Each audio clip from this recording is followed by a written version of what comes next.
You're listening to the Cyberwire Network, powered by N2K.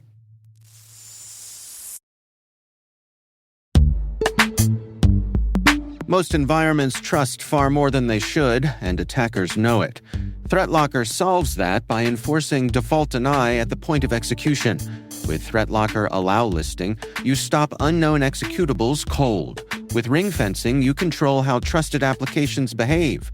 And with ThreatLocker DAC, Defense Against Configurations, you get real assurance that your environment is free of misconfigurations and clear visibility into whether you meet compliance standards. ThreatLocker is the simplest way to enforce zero-trust principles without the operational pain. It's powerful protection that gives CISOs real visibility, real control, and real peace of mind. ThreatLocker makes zero-trust attainable, even for small security teams. See why thousands of organizations choose ThreatLocker to minimize alert fatigue, stop ransomware at the source, and regain control over their environments. Schedule your demo at threatlocker.com/N2K today.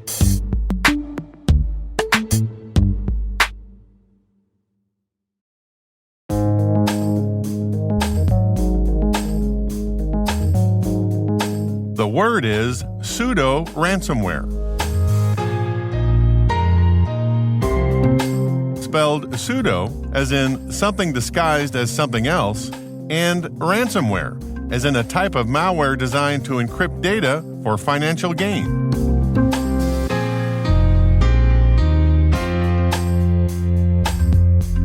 Definition: malware in the guise of ransomware that destroys data rather than encrypts.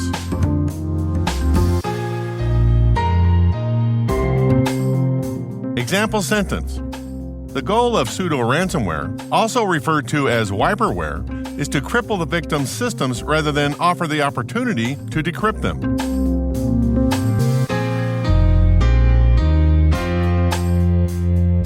Origin and context.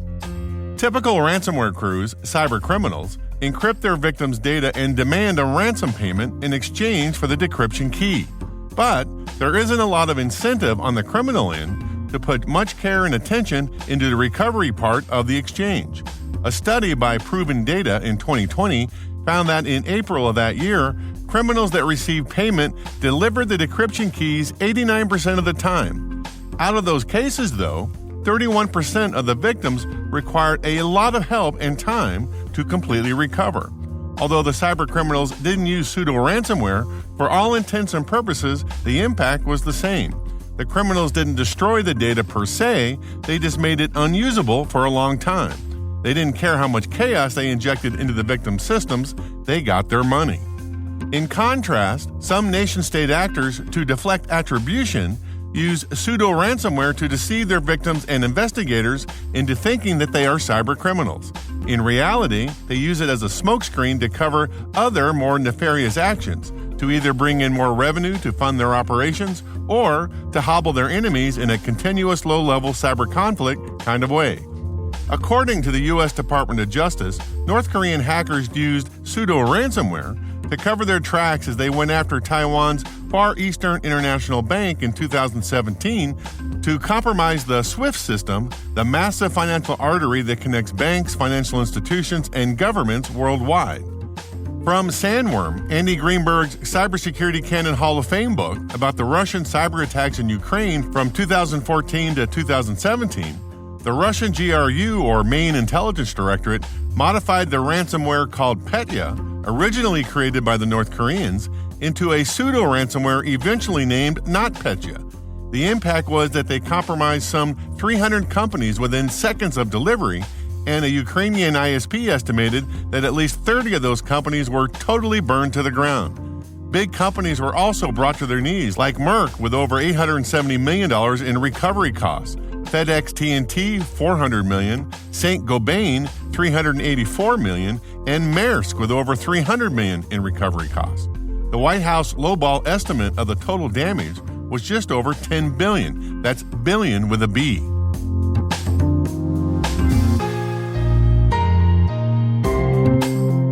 Nerd reference. In the 2008 movie The Dark Knight, directed by Christopher Nolan, Bruce Wayne, played by Christian Bale, has a discussion with his butler Alfred, played by Michael Caine, about the nature of some chaotic men who are not motivated by the traditional things that typical criminals desire, like running a business, even if it's criminal. Some men just want to tear the system down, or don't care that they tear the system down as long as they get what they want. Criminals aren't complicated, Alfred. We just need to figure out what he's after. With respect, Master Wayne, perhaps this is a man you don't fully understand either.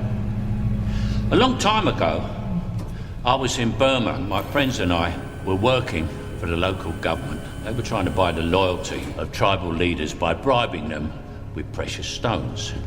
But their caravans were being raided in a forest north of Rangoon by a bandit. So we went looking for the stones. But in 6 months, we never met anyone who traded with him.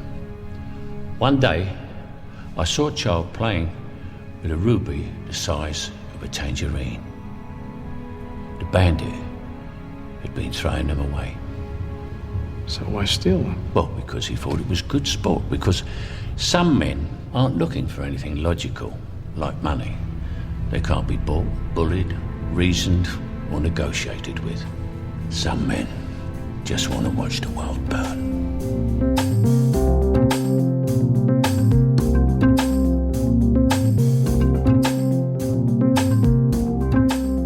Word Notes is written by Tim Nodar, executive produced by Peter Kilpie, and edited by John Petrick and me, Rick Howard. The mix, sound design, and original music have all been crafted by the ridiculously talented Elliot Peltzman. Thanks for listening.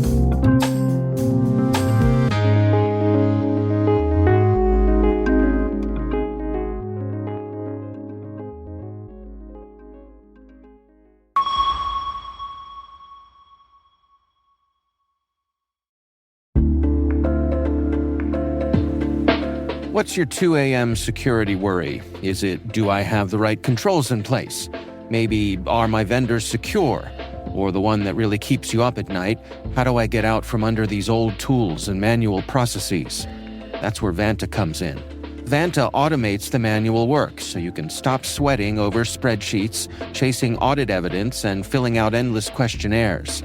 Their trust management platform continuously monitors your systems, centralizes your data, and simplifies your security at scale. And it fits right into your workflows, using AI to streamline evidence collection, flag risks, and keep your program audit ready, all the time.